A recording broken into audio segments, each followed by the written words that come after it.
Sutra Teratai yang Menakjubkan, Bab 10, Guru Dharma, Sinvasyang Sutra Teratai, episode 1228. Tekad mempelopori semangat juang dan ikrar mengarahkan tekad. Kemudian 4 jenis keyakinan sebagai kekuatan pikiran. 4 ikrar agung sebagai kekuatan ikrar. Kebijaksanaan agung sebagai kekuatan akar kebajikan.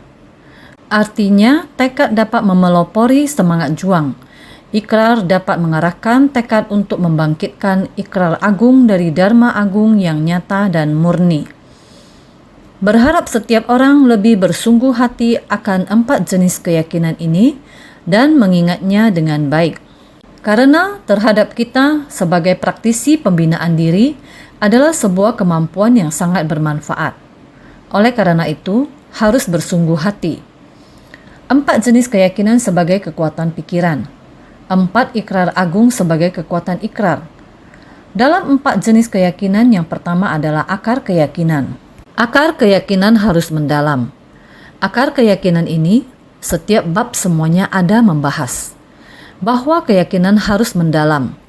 Karena keyakinan adalah sumber dari jalan dan induk dari segala pahala kebajikan. Adalah sumber dari segala tindakan, meyakini dan senang pada ajaran dari kedemikianan. Jika kita memiliki keyakinan, Sang Buddha bersungguh hati di dunia, mau memberitahukan kita semua. Setiap orang memiliki sifat hakiki yang demikian adanya. Setiap orang dapat mencapai kebudaan. Pencerahan hakiki setiap orang adalah setara dengan Sang Buddha. Sang Buddha dengan terus terang memberitahukan hal ini kepada kita. Namun kita tidak dapat memahaminya. Maka Sang Buddha harus mengajar secara tidak langsung. Dari pengajaran kecil dengan metode terampil. Vaipulia, Prasna, membimbing kita sepanjang jalan. Berharap kita dapat membangkitkan tekad luhur, membangun ikrar agung, memasuki jalan bodhi, pencerahan yang besar dan lurus. Ini adalah kewelas asihan dan kebijaksanaan Sang Buddha. Seperti ini membimbing kita. Jika batin kita tidak dipenuhi keyakinan, tidak mempunyai hati yang sabar, maka jalan yang jauh ini bagaimana kita dapat menyelesaikannya? Jika kita tidak dibimbing dan dituntun Sang Buddha sedemikian rupa melalui jalan yang begitu jauh, kita tidak akan dapat menghayati bahwa kedemikianan dari pencerahan hakiki kita adalah setara dengan Buddha. Kita sama sekali tidak mungkin bisa memahami. Demikianlah Sang Buddha. Secara perlahan memberi bimbingan secara sabar dan sistematis. Kita mesti mempunyai keyakinan dan bersedia untuk mendengarkan, meyakini, serta secara teguh dan fokus pada tekad yang satu ini, sumber dari segala tindakan. Demikianlah jalan yang telah kita lalui. Sang Buddha memberi pengarahan bagaimana kita harus jalan, ke arah sanalah kita menuju. Kita harus yakin dan harus selalu berhati sukacita, meyakini dan senang pada ajaran dari kedemikianan. Percaya bahwa inilah pengajaran dari Sang Buddha, jalan yang telah dilalui. Tiada lain, semuanya berasal dari dalam batin kita sendiri, yaitu kedemikianan cara pencerahan hakiki kita. Sangat bersedia dan sangat bersukacita kita bersumbangsi. Semua bodhisattva akan rela bekerja dan sukacita menerima. Ini adalah perilaku bodhisattva. Ini karena mereka memiliki akar keyakinan. Yang kedua, harus percaya pada Sang Buddha. Kita harus percaya. Yang pertama, kita harus percaya diri kita sendiri. Demikian Sang Buddha mengajari kita. Kita harus percaya. Akar kepercayaan harus mendalam. Yang kedua, harus benar-benar percaya pada Buddha. Buddha, Sang Maha Sadar, telah menyatu dengan alam semesta. Semua materi dan prinsip yang ada di alam semesta ini, semuanya telah sepenuhnya dipahami Buddha. Batin Buddha memiliki kelapangan dada seluas jagat raya, telah menyatu dengan alam semesta. Oleh sebab itu, kita harus percaya Sang Buddha, yakin terhadap Buddha, Dharma yang diajarkan Sang Buddha. Barulah kita dapat memperoleh keyakinan dan sukacita. Kita harus bersukacita menerima ajaran Sang Buddha, menerima dengan keyakinan dan mempraktekkannya sesuai ajaran. Karena Sang Buddha telah menyempurnakan kebajikannya sejak kalpa sebanyak butiran debu sebelumnya. Telah terus praktik hingga mencapai kebudayaan di dunia saha. Dalam waktu yang panjang, telah menyempurnakan kebajikan luhur. Ini adalah Sang Buddha. Kita harus percaya kepribadian sempurna Sang Buddha, sehingga terhadap ajaran Dharma Sang Buddha. Kita harus sepenuhnya yakin dan mempraktekkannya sesuai ajaran. Yang ketiga adalah yakin terhadap Dharma. Ini adalah meyakini dan senang pada manfaat besar dari Dharma. Buddha Dharma memberi manfaat untuk semua makhluk. Inilah yang harus kita pahami atau percayai. Dari ketidaktahuan dan noda batin para makhluk, mereka mengalami berbagai macam penderitaan. Bahkan mereka yang memiliki reputasi dan jabatan tinggi, ataupun mereka yang hidup berlebihan, atau orang kaya. Orang-orang yang demikian, kalian rasa mereka memiliki kerisauan atau tidak? Mereka risau. Kerisauan akan memiliki dan kehilangan akan semakin besar. Jabatan semakin tinggi, mereka pun semakin khawatir. Semakin terkenal, mereka pun akan semakin khawatir. Rasa kehilangan ini dibandingkan dengan orang biasa yang tidak memiliki nama dan gelar atau jabatan. Mereka lebih khawatir. Oleh karena itu, saat kita memiliki, kita khawatir akan kehilangan. Orang awam saat tidak memiliki sesuatu, mereka khawatir ingin mendapatkan. Tidak memiliki, kita selalu merasa ingin mendapatkan. Itu adalah keserakahan, ingin mendapatkan. Saat ingin mendapatkan, kita akan berharap untuk memperoleh, sehingga berharap untuk memperoleh. Ini juga noda batin. Setelah memiliki, khawatir akan kehilangan. Yang berpangkat tinggi, takut akan penurunan pangkat. Yang terkenal, takut akan difitnah dan lain-lain. Batin yang risau untuk memiliki dan kehilangan pada makhluk awam disebut sebagai noda batin. Banyak noda batin, tidak dapat dikatakan semuanya, sehingga dinamakan 84.000 noda batin. Artinya adalah waktu dalam sehari selama 86.400 detik. Setiap detik juga memiliki kerisauan. Maka disebut sebagai 84.000 noda batin. Kerisauan ini sungguh penderitaan yang tak terkira. Jika kita yakin terhadap Dharma, kita dapat memahami segalanya dapat direlakan. Di masa periode agama, Buddha mengajarkan kita hukum sebab akibat. Memahami sebab dan kondisi pendukung, kita akan memiliki apa yang seharusnya dimiliki. Tidak akan memiliki apa yang tidak seharusnya dimiliki. Segalanya adalah sebab dan kondisi pendukung. Ataupun periode Vaipulia. Mendorong kita untuk berjuang dan bersungguh hati. Wujud manusia sulit diperoleh. Setelah memiliki tubuh manusia dan mendengar Buddha Dharma, harus menggenggam dengan bersungguh hati. Sampai ke periode Prajna. Buddha ingin kita menghapus wujud kemelekatan, melepas segala kemelekatan. Dharma bagaikan dari makhluk awam di pantai sini, hingga ke tataran makhluk suci di pantai seberang. Di antaranya terdapat sungai kemelekatan yang bergelombang setinggi ribuan kaki. Di atas sungai besar diperlukan rakit bambu. Kita menaiki perahu atau menaiki rakit bambu. Apakah kita ingin menaiki perahu besar atau menaiki perahu kecil? Tetap akan sampai ke pantai seberang. kita harus meninggalkan perahu untuk naik ke darat. Oleh karena itu, di dalam Sutra Intan dikatakan, Dharma saja harus dilepaskan, apalagi yang bukan Dharma. Dharma seperti rakit bambu, untuk menyeberangi dari satu sisi ke sisi yang lain. Kita harus meninggalkan kapal yang kecil ini. Kita harus meninggalkan rakit bambu tersebut dan naik ke pantai. Kita tidak dapat terikat dengan rakit bambu ini. Pesan apa yang ingin disampaikan kepada kita mengenai hal ini? Bahwa kita tidak boleh melekat terhadap Dharma, terhadap ajaran yang benar.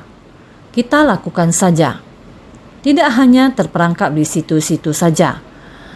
Para praktisi kendaraan kecil hanya terperangkap dalam Dharma saja. Tidak berpikir untuk giat bersemangat maju ke depan. Tidak bersedia untuk masuk ke tengah masyarakat. Hanya bertahan pada lingkungan sendiri yang murni. Tidak bersedia masuk ke tengah orang banyak. Maka Buddha mulai meminta kita untuk melepaskan kemelekatan. Setelah melepaskan kemelekatan, lalu menaiki pantai. Kemudian, apa lagi yang harus dilakukan? Buddha mengatakan, dengan tenang melangkah ke depan, memasuki kerumunan masyarakat. Ini adalah makna dari ajaran Sutra Teratai. Sutra Teratai menginginkan kita untuk memasuki kerumunan masyarakat. Sepertinya setiap hari menyampaikan ajaran yang kurang lebih sama. Benar, ajaran yang kurang lebih serupa. Karena hampir serupa. Apakah kita telah menerimanya? Apakah kita sudah mendekati sifat hakiki tata kita? Kita harus memasuki kerumunan orang banyak. Di tengah kerumunan orang banyak, apakah kita bisa berpengertian terhadap berbagai perbedaan sikap dan intonasi suara yang berbeda? Apakah kita dapat bertoleransi? Jika belum, tandanya Dharma belum meresap ke dalam hati kita. Jika Dharma meresap ke dalam hati, maka ketika kita memasuki kerumunan orang banyak, senantiasa kita akan bersuka cita. Ketika mendengar omongan yang kurang mengenakan, melihat perilaku yang buruk, hati kita tidak terintangi lagi. Hati akan penuh rasa syukur. Ketika jodoh yang tidak baik muncul, kita juga harus genggam untuk segera menjalin jodoh yang baik. Ketika jodoh baik sudah terjalin, maka jodoh buruk akan lenyap. Kita hendaknya bersyukur. Dalam seketika, sebuah jalinan jodoh buruk berhasil dilenyapkan, dan jalinan jodoh yang baik pun bertumbuh. Jika demikian, artinya Dharma meresap ke dalam hati kita, menggunakan Dharma di tengah orang banyak. Ketika Dharma ada meresap ke dalam hati, barulah kita bisa menggunakannya di tengah orang banyak. Ini adalah wujud dari yakin terhadap Dharma. Meyakini dan senang pada manfaat besar dari Dharma. Harus meyakini. Jadi, yang keempat, harus meyakini Sangha. Meyakini dan senang pada praktek luhur dari Sangha. Kita harus menegakkan Buddha Dharma di dunia. Jika tidak ada Sangha yang menyebarkan Dharma, bagaimana Buddha Dharma bisa berada di dunia? Jadi di bab Guru Dharma, Sang Buddha berharap ada orang yang rela untuk menerima, menegakkan, membaca, melafal, menyalin dan membabarkan. Kesemuanya ini harus dilakukan oleh Sangha. Dengan memfokuskan hati pada satu tekad, meninggalkan keluarga dan memutuskan tali kasih duniawi. Memfokuskan hatinya pada satu tekad, hingga merelakan tubuh jasmaninya demi Dharma. Mereka sedemikian menegakkan Dharma, tidak lain, yakni agar Dharma bisa tersebar di dunia, sehingga meyakini dan senang pada praktek luhur dari Sangha. 4 jenis keyakinan. 1. Keyakinan pada akar mendasar, sumber dari segala tindakan. Meyakini dan senang pada ajaran dari kedemikianan. 2. Keyakinan pada Buddha.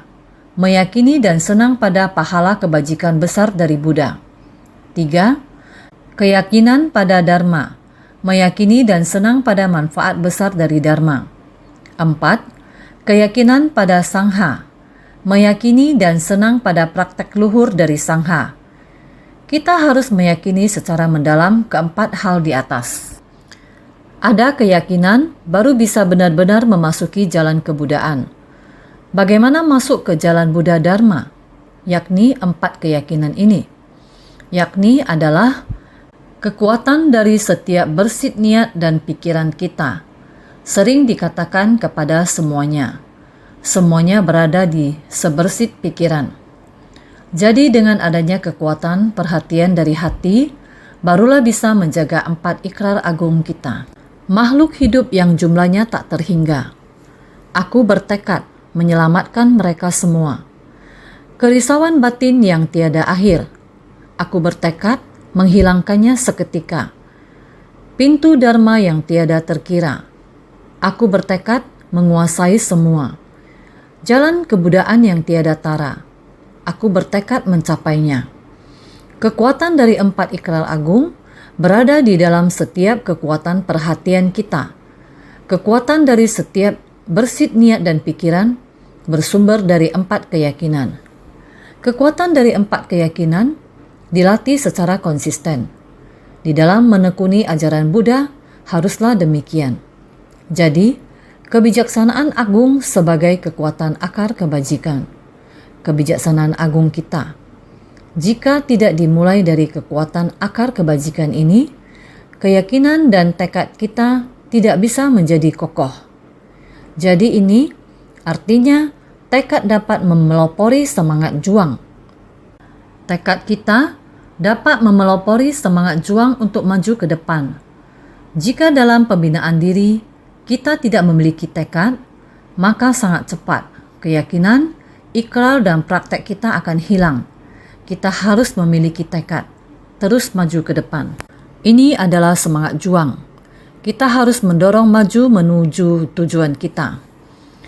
Tidak peduli apa ombak ketidaktahuan yang kita hadapi di tengah perjalanan, kita masih tetap tak tergoyah.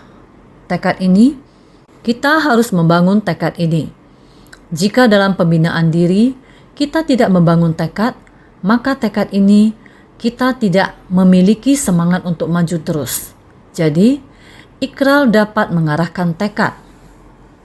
Untuk membangkitkan ikrar agung dari Dharma agung yang nyata dan murni. Jika kita tidak memiliki ikrar, tanpa tekad maka tidak memiliki ikrar. Harus memiliki tekad, baru ada ikrar.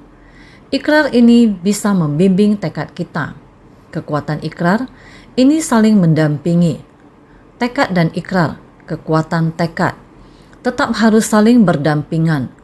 Demikian membuat kita membangkit ikrar agung dari Dharma agung nyata dan murni. Dharma agung yang murni ini adalah berada pada sifat hakiki tatata pada kita setiap orang, mencakup di dalamnya, gudang pusaka kita. Setiap orang memilikinya. Hanya saja kegelapan batin kita yang tebal, menutupi kita lapis demi lapis. Kita sekarang telah membuka kegelapan batin ini, lapis demi lapis, membangkitkan ikrar agung dari Dharma agung yang nyata dan murni.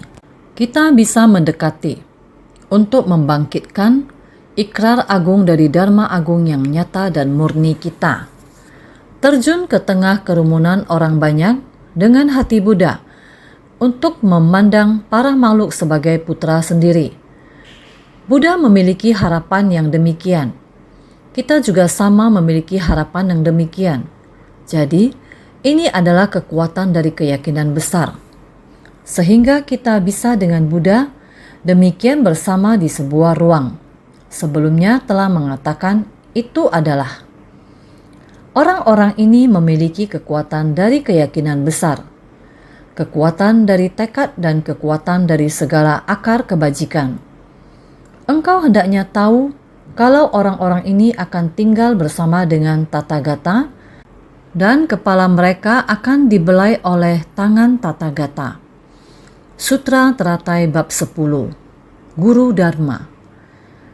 Kita berada di tempat yang sama dengan Buddha, tinggal bersama. adalah setiap orang setara dengan Buddha. Pada hakikatnya adalah sifat hakiki tatata. Kekuatan ikrar yang agung ini adalah pencerahan hakiki kita, sehingga kepala mereka akan dibelai oleh tangan Tathagata. Untuk kebijaksanaan ini, Sang Buddha menyentuh kepala kita dengan tangannya.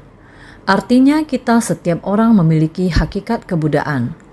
Setiap orang memiliki kebijaksanaan yang sesungguhnya. Kepala dari para praktisi merujuk pada kebijaksanaan sejati. Tangan dari Tathagata merujuk pada kebijaksanaan sementara, karena terjalin secara batiniah. Makanya dikatakan membelai kepala, artinya memberikan peramalan. Oleh karena itu, keyakinan kita harus kokoh. Keyakinan yang paling dasar harus percaya pada Buddha, percaya pada Dharma, percaya pada Sangha. Harus bersungguh hati. Tekad murni dari 4 ikrar agung ini. Kita harus dengan baik-baik mengembangkan kegunaannya di kerumunan orang banyak. Naskah sutra berikutnya mengatakan demikian. Baisaya Raja, pada setiap tempat di mana terdapat orang-orang yang membabarkan, membaca, melafalkan, menyalin atau menyimpan sutra, seharusnya dibangunkan sebuah stupa 7 mestika yang sangat tinggi, lebar dan terhias agung. Tidak perlu menempatkan relik di sana lagi. Sutra teratai bab 10, Guru Dharma. Bagian naskah sutra ini adalah Buddha sangat bersungguh hati memanggil lagi Baisaya Raja. Mengingatkan Baisaya Raja kembali. Mengingatkan Baisaya Raja berarti mengingatkan kita semua. Pada setiap tempat, walau di tempat manapun, di mana ada orang membabarkan sutra, terdapat orang-orang yang membaca, melafalkan, ataupun ada orang yang menyalin atau menyimpan sutra. Tempat di mana terdapat sutra ini, tempat itu adalah tempat Tathagata berada, yaitu terdapat keberadaan Dharmakaya Buddha. Maka dikatakan menjelaskan, tempat di mana sutra berada adalah keseluruhan tubuh dari Buddha berada. Tempat di mana sutra berada adalah keseluruhan tubuh dari Buddha. Dharmakaya Buddha. Buddha Dharma adalah keberadaan dari Dharmakaya Buddha. Buddha Sakyamuni, lebih dari 2000 tahun yang lalu, telah memasuki parinirwana. Namun, Dharmakaya Buddha masih berada di dunia ini. Oleh karena itu, Buddha Sakyamuni juga adalah guru pembimbing dari 3 kelompok alam atau triloka. Ayah penuh kasih sayang dari 4 jenis kelahiran. Kita jangan melupakannya. Dharmakaya Buddha masih tetap berada di dunia. Jadi, asalkan ada sutra kendaraan besar ini, tempat di mana sutra berada adalah tempat di mana Dharmakaya Buddha berdiam pada dunia. Jadi adalah keseluruhan tubuh dari Buddha, di mana ada orang menyebarkan sutra adalah tempat di mana sutra berada. Di mana ada orang menyebarkan sutra, itu adalah tempat sutra ini berada. Ini dinamakan pada setiap tempat, asalkan ada orang yang membaca dan melafalkan, menyalin dan membabarkan sutra ini. Tempat itu adalah tempat keseluruhan tubuh dari Tathagata berada. Ini adalah pada setiap tempat. Baisaya Raja, pada setiap tempat di mana terdapat orang-orang yang membabarkan, membaca, melafalkan, menyalin atau menyimpan sutra. Menjelaskan kalau tempat di mana sutra berada adalah keseluruhan tubuh dari Buddha berada. Di mana ada orang menyebarkan sutra adalah tempat di mana sutra berada. Ini memberitahukan kepada kita bahwa kitab sutra ini, tempat pembabaran sutra, atau tempat untuk membaca atau menyalin sutra, tidak perlu berada di tempat spesifik. Saat ini semua orang sangat sibuk, jadi terkadang kita dapat membawa kitab sutra dan membawanya pergi ke luar negeri. Atau jika kita pergi keluar untuk mengurus sesuatu, kita dapat membawa kitabnya dan dapat membacanya. Kemanapun kita pergi, kita dapat berbagi dengan orang lain. Kita bisa mengadakan kelompok belajar di mana saja. Tidak peduli kita berada di rumah manapun. Kita bisa berbagi tentang sebagaimana yang kudengar. Pagi ini kita mendengarkan Dharma. Ayo, mari kita ulas lagi hari ini. Mari kita berbagi wawasan kita. Siapapun dapat melakukan ini di rumah mereka. Di setiap tempat, tidak masalah jika Anda membaca, melafalkan, atau menceritakan kembali sutra yang kita dengar. Bukankah 16 pangeran juga membabarkan kembali apa yang mereka dengar? Mereka berbagi kesan batin mereka dari sutra. Dari membentuk jalinan jodoh yang baik dengan semua orang, mereka melakukan ini pada setiap tempat. Jadi, agar sutra ini dapat diajarkan, dibaca dan disalin, tidak perlu ada tempat khusus. Pada setiap tempat, bisa saja tempat di mana sutra dibabarkan, atau tempat di mana sutra dibaca, atau tempat di mana sutra disalin, atau tempat lainnya. Tidak pasti di mana itu. Tak peduli di perkotaan atau desa terpencil di gunung, dimanapun sutra berada adalah mulia. Tidak peduli di kota atau tempat terpencil di gunung, tempat di mana sutra ini berada adalah mulia. Baik itu di atas gunung ataupun tempat yang terpencil, atau tempat yang ada kuil maupun vihara, bahkan di rumah orang yang terdapat kitab suci yang disebarkan isinya, maka tempat tersebut adalah mulia. Bukanlah tempat yang miskin. Tempat tersebut sangatlah kaya secara batin dan berharga, karena orang-orang di tempat tersebut ada membina diri, karena batin orang-orang tersebut sangat berlimpah, di mana telah memahami nilai kebenaran dari seluruh alam semesta. Mereka telah memahami sehingga batin mereka sangat berlimpah. Mereka mungkin adalah orang yang berbudi atau petani, orang yang terpelajar atau orang yang menggarap ladang. Ini adalah tempat yang sangat kaya berlimpah. Dalam sutra agama disebutkan ada 4 tempat di mana seharusnya dibangunkan sebuah stupa. Tempat kelahiran Buddha, tempat pencerahan Buddha, tempat pemutaran roda Dharma, tempat Mahaparinirwana Buddha. Dalam sutra agama sudah dipaparkan jelas tentang 4 tempat. Seandainya bisa membangun stupa, adalah juga tempat kelahiran Buddha dibangun sebuah stupa. Tempat pencerahan Buddha bisa dibangun stupa. Tempat pemutaran roda Dharma bisa dibangun stupa.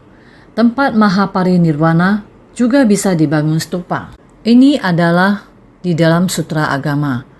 Ini adalah ingin mengungkapkan, asalkan ada hubungan dengan Buddha, di tempat itu maka bisa menunjukkan keluhurannya. Stupa adalah arti dari penampakan keluhurannya, menunjukkan tempat keluhuran Sang Buddha. Ini bisa diwariskan ke kehidupan berikutnya. Tempat ini adalah tempat kelahiran Sang Buddha, agar semua orang selamanya tahu Sang Mahasadar pernah terlahir di dunia. Tempat ini adalah tempat Sang Mahasadar mencapai kebuddhaan. Tempat ini, setelah Sang Mahasadar mencapai kebuddhaan, pertama kali memutar roda Dharma. Tempat beliau membabarkan Dharma. Inilah tempat Mahaparinirwana. Sepanjang kehidupan Sang Mahasadar, ada benda yang bisa menjadi saksi. Saksi ada di dunia. Oleh karena itu, membangun stupa untuk menunjukkan keluhurannya. Membangun stupa ini menunjukkan keluhuran Sang Buddha di atas bidang tanah itu. Oleh karena itu, seharusnya dibangunkan sebuah stupa 7 mestika yang sangat tinggi, lebar, dan terhias agung. Sutra ini adalah tempat kelahiran daripada tubuh Dharma, adalah ladang pencapaian pencerahan, adalah tempat pemutaran roda Dharma, adalah tempat Mahaparinirwana. Makanya dikatakan Tempat di mana sutra ini berada seharusnya dibangunkan sebuah stupa untuk diberikan persembahan. 7. Mestika. Istilah umum untuk benda-benda berharga. Pada zaman kuno, apa yang disebut sebagai mestika terdiri dari 7 jenis. Makanya disampaikan turun-menurun disebut sebagai 7 mestika. Seperti ini di setiap tempat. Selama Sang Buddha pernah membabarkan sutra di tempat itu, maka dapat membangun stupa di sana. Ini adalah menunjukkan keluhurannya. Sangat tinggi, lebar dan terhias agung. Membuatnya menjadi sangat agung. Menunjukkan keagungan dari luhur Sang Buddha. Di tempat inilah sutra ini berada, di mana sutra ini dibabarkan. Maka tempat itu dapat menunjukkan keluhurannya, tempat yang pernah dilewati dan dibabarkan Dharma oleh Sang Buddha. Maka seluruh tubuh Buddha dapat hadir. Di tempat itu dapat dibangun stupa. Adalah ladang pencapaian pencerahan. Juga adalah tempat Sang Buddha mencapai pencerahan. Tempat Sang Buddha memutar roda Dharma. Tempat Mahaparinirwana. Ini semua adalah tempat kebajikan Sang Buddha ditampilkan. 7 mestika. Istilah umum untuk benda-benda berharga. Pada zaman kuno, apa yang disebut sebagai mestika terdiri dari 7 jenis. Makanya disampaikan turun-menurun disebut sebagai 7 mestika.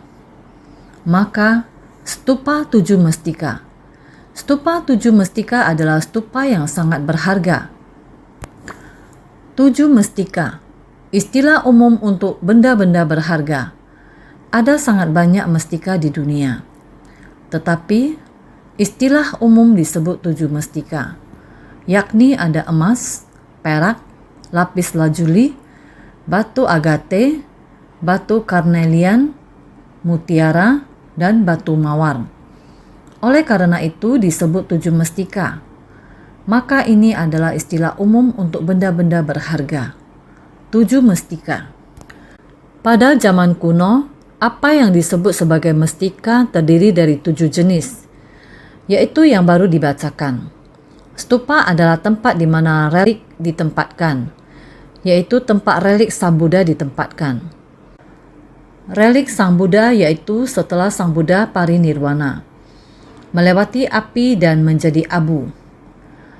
Kristalisasi di dalamnya disebut relik.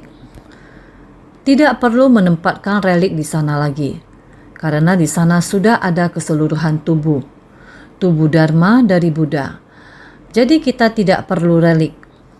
Biasanya membangun stupa pada dasarnya adalah untuk menyimpan relik Buddha. Relik ini, Dharmakaya dari Buddha sama seperti relik Buddha. Inilah yang ditinggalkan Buddha, intisari dari Dharma Buddha. Semuanya tercakup dalam Sutra Teratai. Karena ini adalah Dharmakaya dari Buddha, yang juga adalah keseluruhan tubuh Buddha.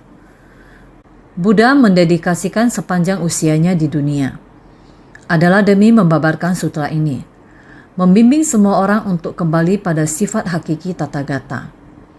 Sedangkan jalan untuk kembali pada sifat hakiki Tathagata ini adalah jalan Bodhisattva. Sutra Teratai adalah raja dari segala sutra. Sutra Teratai adalah keseluruhan dari Dharmakaya Buddha. Jadi tidak perlu relik. Asalkan sutra ini ada di tempat itu, tidak perlu abu Buddha. Relik dari tulang tidak perlu dimanapun sutra ini berada. Layaknya keseluruhan tubuh Buddha ada di sana. Jadi banyak yang berkata bahwa membangun stupa pada dasarnya adalah untuk menyimpan relik Buddha.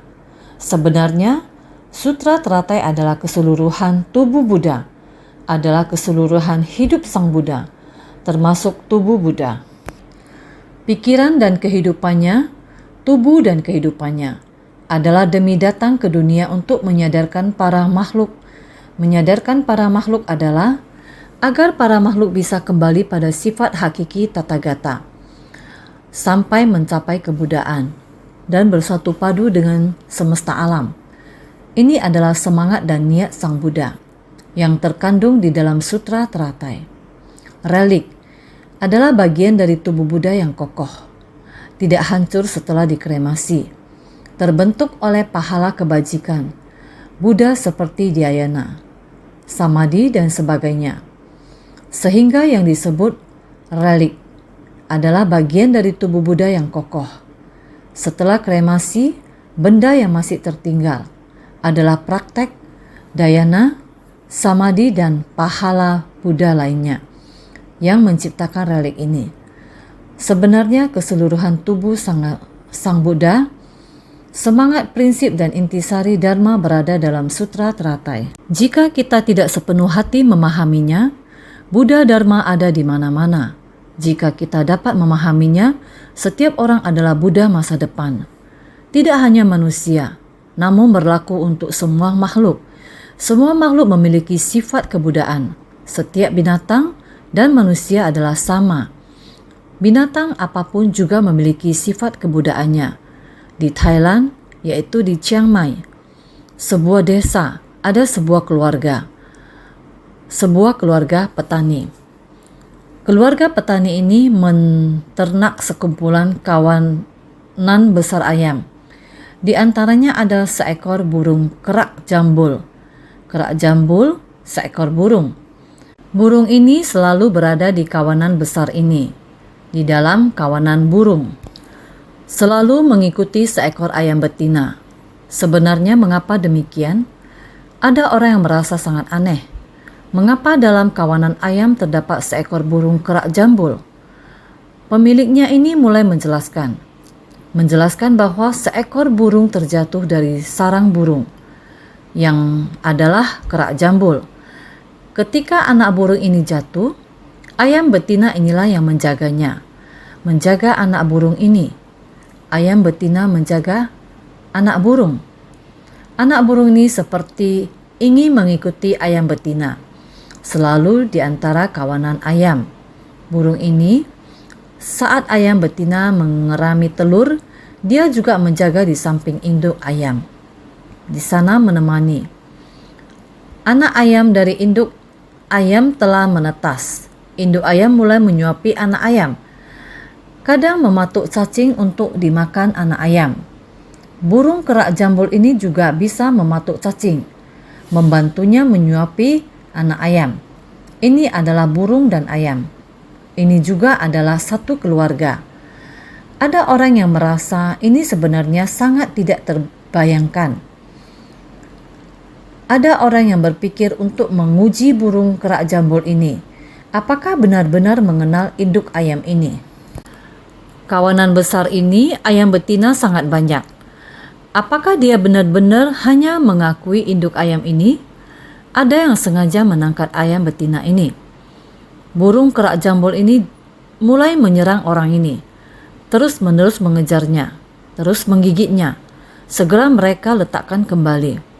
Bila pemiliknya yang menangkap ayam betina ini, burung kerak jambul ini diam, tidak akan mengejarnya. Maka burung kerak jambul ini bukan hanya mengenal ayam betina ini, dia juga mengenal orang. Kamu bukan orang yang memelihara kita. Jika kamu menangkapnya, akan melukainya, sehingga aku harus melindunginya. Pemilik yang memeliharanya, dia menangkapnya, dia tidak akan melukainya. Maka saya percaya padanya. Maka dia percaya pada pemiliknya, takkan melukainya. Lihatlah, burung juga ada rasa kepercayaan. Terhadap pemilik ada rasa kepercayaan. Bergantung di antara kelompok ayam, juga percaya pada ayam ini. Mulai dari masih kecil, demikian menjaganya, membawanya ke sini. Juga burung kerak jambul ini bisa bicara. Pada dasarnya burung kerak jambul bisa berbicara. Belajar orang berbicara. Ayam tidak bisa bicara. Burung ini bisa bicara. Sewaktu tuannya muncul, dia akan bicara pada tuannya. Saya lapar, saya lapar. Dengan bahasa Thailand berkata, saya lapar, saya lapar. Bila tidak, kalau telah kenyang, dia akan bicara pada tuannya. Apa kabar, apa kabar? Inilah burung. Sehingga dikatakan manusia dan burung Apakah itu ayam atau jenis burung lainnya, binatang dan manusia adalah setara. Apalagi kita dan Buddha juga adalah setara. Buddha demikian mengatakan pada kita. Kita harus percaya pada Buddha. Jika kita setara dengannya, Buddha bisa mencapai kebuddhaan. Mengapa kita tidak bisa mencapai kebuddhaan? Bisa. Hanya berbeda pada Buddha kembali pada sifat hakiki tatata. Proses melatih dirinya, kekuatan tekad dan ikrarnya, kembali pada Dharma Agung yang nyata dan murni.